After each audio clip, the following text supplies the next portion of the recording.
So let's cut right to the chase. Best 911 of all time, the 993 gets a lot of votes. The 993 is the penultimate vehicle of the air-cooled era. Now, is it the best? I think of the air-cooled cars, for me, it definitely is the best. Porsche said something like only 20% of parts were shared with the previous version 964. Maybe that's true, maybe it's not. What is true is that everything that you wanted in this car was there, including more power. Now, what's crazy to think about is that these cars, the most pure cars, the Carrera 2 non-S, had a little bit under 300 horsepower. Think about that. 911, the paragon of performance, had under 300 horsepower. And honestly, even by today's standards, the car doesn't feel like a slouch. Stuttgart has always made some of the strongest, most venerable horses on the planet. The M64 engine went through an iteration with this car, and obviously Vario Ram woke things up quite a bit. Now, one thing that people love or hate with the 911 is the vintage 911 interior. For me, the vintage 911 interior is a big part of the draw. When you get into this car, it's a little bit like going into a time capsule. Firm seats that share a heritage with early 911s, beautiful gauge faces, switches that make a lovely click, and a vault-like door closing. Now, I remember back in the 90s when this car came out, thinking that the C2S and the C4S were really the cars to have. It's crazy. By modern standards, this car looks like it has huge, gratuitous hips. You really have to see one next to a C2S to be shocked by how much more hips that car has. This car is voluptuous and moody in all the right ways. We talked about before, the mid-90s was not the strongest time for Porsche in terms of finances. They had to completely redesign the car, and for the most part they did. They left the heritage, the DNA, everything that you wanted in a 911, but replaced everything you didn't. They had learned a lot with the 959, and they applied some of that on the 993 creation. So as you may remember, I'm a huge fan of the 996. That doesn't mean I'm not a huge fan of the 993. A big part of the 996 draw is its value. These cars shot up in value like crazy. There's been a little bit of a reset, and it's kind of given me pause. These cars are now semi-affordable still, and it's one of those things where it's like, if you really want one of these cars, and it is, again, purity, performance, everything that you want in a 911 is there. And the air-cooled era with this M64 engine really is a whole different thing to the 996, 997, and definitely the 991s. This car's around 3,000 pounds, again, has a little bit less than 300 horsepower, but it feels much stronger than that, much stronger than that. There's very few things that I didn't like about the redesign of this era. Really, the only thing that I'd say I wasn't a huge fan of is this era's security system on cars like this, the Esprit and the 355, are just horrible. So this does have that era key, fob, hit the button, then turn it, but they still left the ignition switch in the proper place. You know, just in case you found yourself with the occasion of doing a Le Mans style start. So the best way to experience any 911 is just get in and take it for a drive. So let's take it for a drive. What I love about cars that make it to the end of the production run is they are very refined compared to the earlier iterations. Another thing I'd say is that there's a lot of nostalgia to be had with not a lot of the vice that came with the older cars, carburetor setup and those sorts of things, and you still get that lovely dry heat from the heat exchangers. So there is a lot of charm to driving the 993, the best of the air-cooled cars.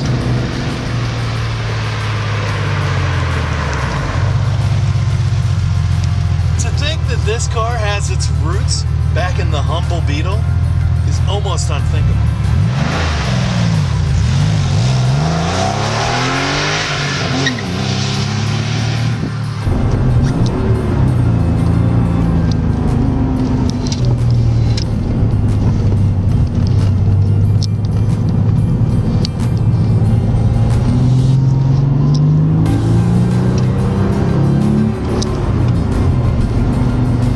I love it. I love the way you can let the mass do the work for you. You can feel that weight out back, but you sort of get used to it and you learn to trust it. You learn where that bite is and where you can use it to your advantage. For example, coming out of a roundabout hot.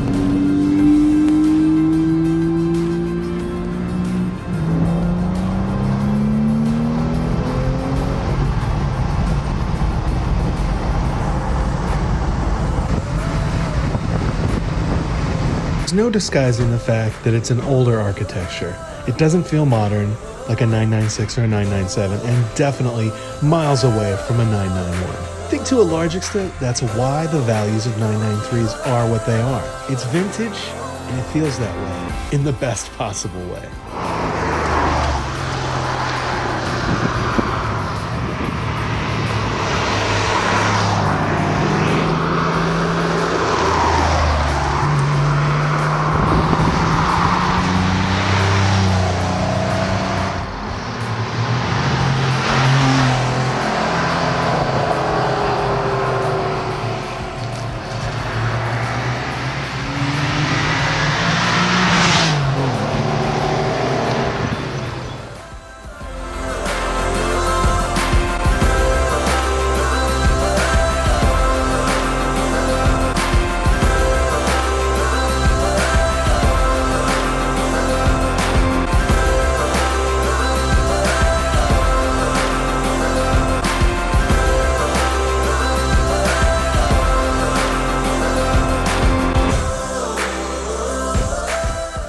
Look at this car. Look at it. It has the most Porsche silhouette, maybe of any car ever. And it has all those Porsche hallmarks, like an engine that you can beat on all day with brakes to match. The rawness of the 993 is undeniable. In a lot of ways, it's the perfect distillation of the original 911 formula. After this car, it's a new formula. I think plain and simple, this is the last 911. The newer car is just something else. A little more of a GT, whereas this car never does anything but feel sporty. Should you get this or a 996? I think that depends on who you are and what you want to do with the 911. The 996 is a fantastic car. In some ways, a better car. In terms of which one's a better 911, this car never lets you forget that it's a classic car. It just happens to wear some new boots. And in that way, it's somewhat a factory-produced singer. I use that analogy a lot when talking about the 993, is that essentially the 993 is sort of the singer, in-house singer version of Porsche 911. They took everything that was great about a 964 and made it even better. Wider hips, noisier, throatier, grabbier, punchier. Every superlative you can use is manifest in the 993. A buddy of mine had a great 69. It was one of those 69 to 73 cars. I think his was a 69. He had swapped in a 27, like a really built 27. You know, that was probably the best 911 I've ever driven. It was a narrow body, long hood car. But in terms of outright performance, this one's faster. This one's much more stable. And it brings to the fore some of the modernity that is offered in the 996 without being a completely different design. By comparison, the 996 feels like a GT car. So which one's for you? I mean, ultimately, the pace of the 996, I think pips this, particularly this C2 car. I have a real lust for the twin turbos from this era, but price-wise, they're gonzo right now. And with these cars, like, yeah, I $60,000-$70,000 love them. I don't $100,000 or $120,000 love them. On the turbos, I do not $250,000 love a 993 twin turbo. There's just too many other great cars you could get, and that's sort of the Tim's Enthusiast Garage paradigm is, I have 20-25 cars at any given time. If I had to make a choice and have one, $400,000 car or a whole bunch of cars, I'm going to go with a whole bunch of cars every time. I just like the different flavors.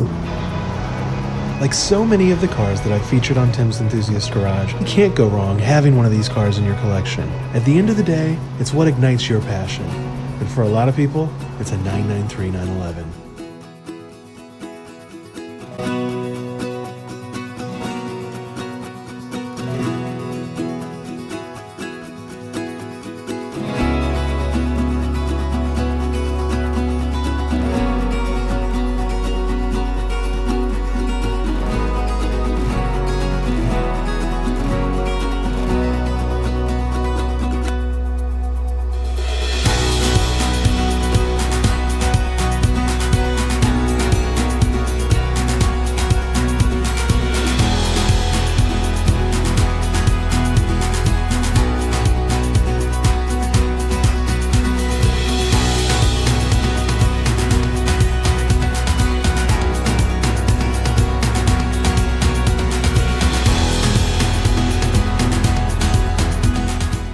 Don't forget to visit timsenthusiastgarage.com, where I've got merchandise, blog posts, everything you want to get closer to the cars that I feature in the series. Also, check out Motorvice, a live Tim's Enthusiast Garage production that focuses on 80s and 90s vehicles, and go to motorviceshow.com to get tickets or to get this sick M1 poster.